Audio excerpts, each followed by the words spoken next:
Welcome to the first Matt Review Royals podcast, an in-depth look at all things Kansas City Royals sports. I am Matthew Long, and today I will be talking about all trades that occurred since November 1st and my thoughts on them. These are my personal opinions, and I am open to your discussion of them in the comments. If you would like to keep up with my Instagram and Twitter, they are in the description, along with all of the Matt reviews that I did on Instagram before starting this podcast. I am also putting a link to a Google Doc with the full transcript of the show notes. You can find my email below. I am open to you emailing me any questions you might have regarding Royals baseball. Now, on to the podcast. I have made a timeline that should be on screen now. These are the notable trades I will be talking about.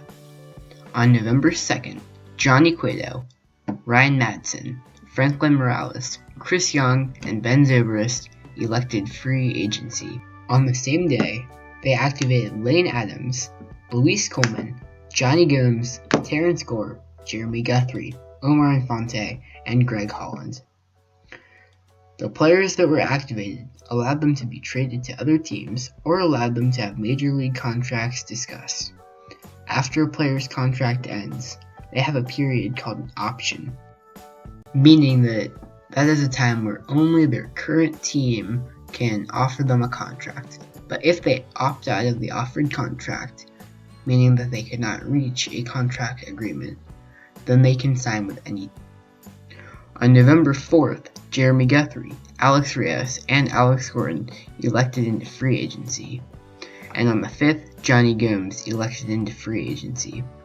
There were no notable contract signs until the 9th, when Dusty Coleman signed a minor league contract. Dusty is a prospect shortstop who is being trained as a second baseman. On December 2nd, Greg Holland elected free agency, and the Royals traded second baseman Jose Martinez for catcher Tony Cruz from St. Louis. On the 7th, Royals signed pitcher Chris Young. On the 10th, pitcher Joaquin Soria signed. Soria, who is a pitcher for Kansas City before being traded, was personally my favorite until 2011 when he left the Royals. He had Tommy John surgery twice and was the Royals closer.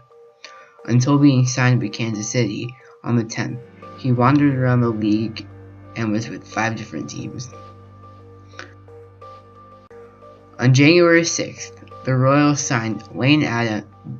Royals designated Lane Adams for assignment, meaning that they were making room on the roster for another player. In this case, the face of the Royals, all-star left fielder, and Gold Glove winner, along with Platinum Glove winner, Alex Gordon, who signed the same day. The Royals then had 10 days to assign a future place for Adams. Adams signed with the Yankees on the 15th.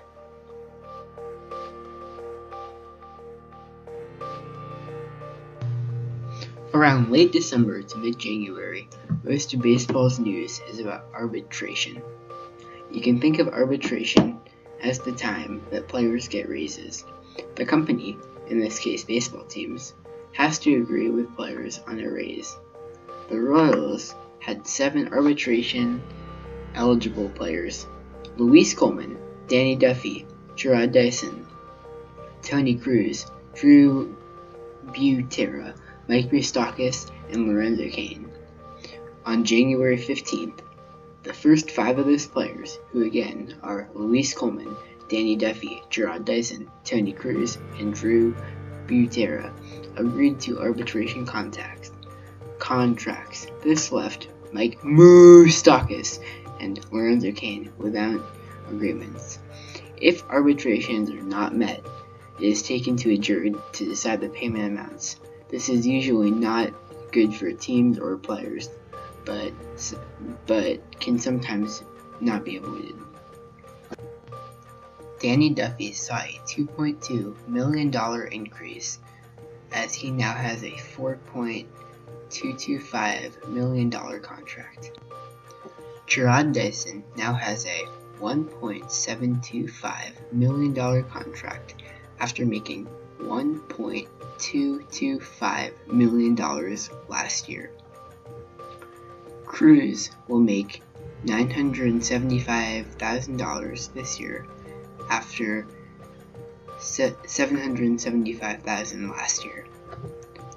Coleman will make $725,000, the same as last year.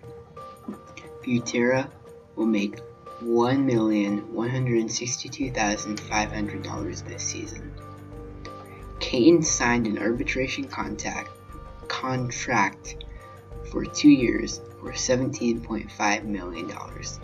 He signed this on January 18th, 2016. As of January 18th, Hosmer has still not signed a contract. Under General Manager Dayton Moore, no Royal has never had an arbitration hearing. As of January 18th, 2016, there are reports that the Royals have signed pitcher Ian Kennedy. The Royals and Kennedy have not confirmed these reports, but Kennedy reportedly signed a 5-year, $70 million contract. This would put him as the biggest Royals contract in the history of the franchise. Second is Alex Gordon's 4-year, $72 million contract he signed this year. With Alex, Kane, and now Kennedy, the Royals' payroll is estimated to be close to $130 million, an increase from $16 million from 2015, a new record in Royals history. Once this trade is confirmed, I will talk more about Kennedy's numbers and the impact he will have on the team. We are less than 30 days from spring training, and the Royals have officially invited 17 unsigned players to attend. These players, if they can prove themselves, could be offered a contract for 2016. Spring training is also a time for Ned Yost to see who can be a starting pitcher and what places he needs to fill. Second base. These players are on screen now.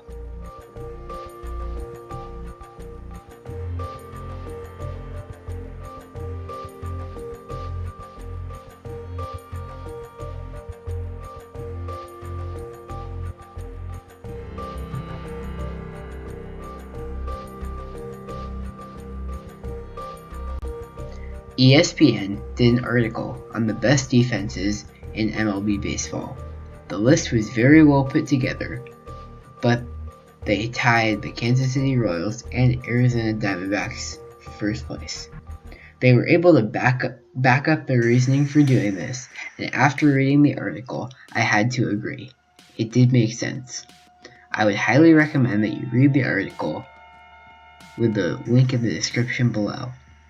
They covered no-brainers for Kansas City, mentioning their amazing infield, speedy outfield, and Perez, who can't miss a ball. We have to give Dayton more credit for putting together such an outstanding team.